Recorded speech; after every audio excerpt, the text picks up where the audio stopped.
Hello Silver Wolves, I'm Blackie and welcome back to the channel. Okay, today we're going to do a real quick down and dirty tip or trick for you. Now, just a reminder, we are going to be having the Silver Wolf classes in North Georgia in the beginning of October, and down in the description box I'll put you the contact information if you'd like to sign up for the classes. Just a reminder. Now, back to the topic. Today we're going to talk about how to strike fire whenever it's real windy. I don't have those conditions today, but you know what I'm talking about, those days where the wind is just like this. And you just seem, no matter how you do it, it's going to blow out the lighter, blow out the match, whatever. You're in high wind. Well, here's a tip or trick that I learned. Now, often in my kit, I'll carry jute. This cord is sometimes called macrame cord. It's just jute. It's a type of natural fiber, and you can tell the difference. There's one you go to pick up and it's flat and it's kind of slick. This is round. I want the round one for this. Okay, and what I'm going to do is I'm going to pull me out a pretty good length, something like that, and I'm going to cut it off and we're going to fray it out. Now, the whole reason that when you're using a match or a lighter or whatever and it's going out, it's simply there's just so much wind going around you that it's, before you get a chance to shield it, it blows it out. So the thing we've got to do is we've got to give that flame an opportunity to get to the tinder and get started before it has the chance to do that. And that can be a little bit difficult. In various weather conditions, it just seems almost impossible. But all I'm doing here is taking it and fraying this up, as you can see, into finer and finer fiber. Because when you just pull it, it just comes apart.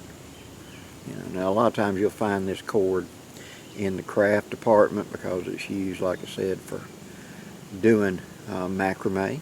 You'll also find it a lot of times where package stuff is to tie packages up and things like that, although that's considered kind of old-fashioned these days. And I'm trying to get it where you can see it about kind of like holding it over my head to do it. And I want you to notice that Blackie is using the false this morning. He does not have his glasses on, which means I'm not that good focused on this. I'm going by touch and feel. But this is what you do, is you take this, it could be any, it could be cattail down, it could be something else you got in your kit. And what we're going to do is like that. Roll it up into a little bird's nest type deal. Now I want it kind of loose. I don't want it packed blood tight. I want it kind of loose, okay? Like that. Now what we're going to do is we're going to take our match. And the way you think about doing it is you'd strike the match and then you'd hold it to this.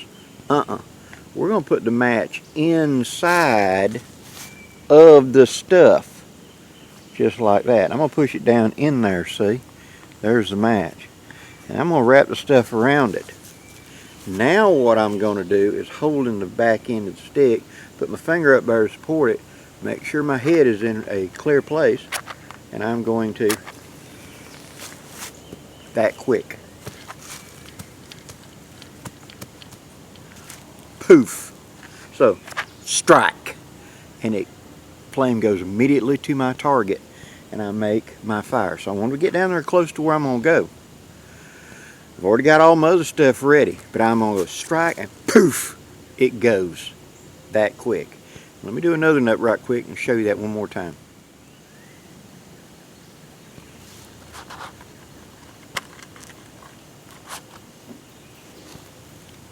Okay, now I've got my little bundle made up again. I'm going to take this back end back here. I'm going to twist it up a little tighter.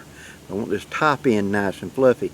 That gives me a place to stick the actual match down into that tighter area. Wiggle it in there and make sure it's good and secure. So I'm holding on to the match, okay? Now, here's another way you can do this. You can make this up, take your big old bird nest, put this in the middle of it, hold it in position. So I got a bird nest this big. Put this right on the outside of it and then take the box or how I'm striking, and strike it that way, and to ignite my tinder bundle. Instead of taking the match and holding the match out here and hoping it catches, it's in there. So I can actually turn it up so that the flame will go up and into it. So, one more time. Putting plenty of tinder on top of it. All I'm going to do is simply brace it. Well, right-handed be better, Blackie. I'm going to take my finger and put it up there to brace that match, and then I'm going to just simply, that quick, poof. So in a wind or something, I could get it going. So generate my fire lay, generate my bird nest, or my tinder bundle, either one, and this worked well with a tinder bundle of good dry stuff. Go ahead and fray this little micro bird nest up, put the match in it, and put it in that tinder bundle where I can strike it. See what I'm saying? So I got this big old thing, and I go strike, flame immediately goes, I'm angling down, and the flame goes up and into my tinder bundle, and I've got a burning tinder bundle like that. That way the wind doesn't get a chance to blow it out. See? Because my transition from ignition to source is such a short distance, as opposed to strike here and then you got to move it, which means you're fanning it to put it into the tinder. It's just a simple little trick that you find out on a real windy day when you're getting frustrated and you're trying to light it. Now, could I do the same thing with a lighter? Yes, I could fray that up and actually put the lighter up into it and strike the lighter. Yes, you could do that with a lighter as well. But the technique is to generate that small, you know, a egg size or perhaps even a baseball size tinder bird's nest, you know, something really fine. Stick it up into a big tinder bundle and then ignite it in there as opposed to moving it to it. It's just a technique, but it works really well. Hope you've enjoyed this, guys. If you have, please hit that like, share, and subscribe. I'll appreciate it. Till next time, guys, I'm Blackie wishing you safe journeys. Have a great day, guys. Woohoo!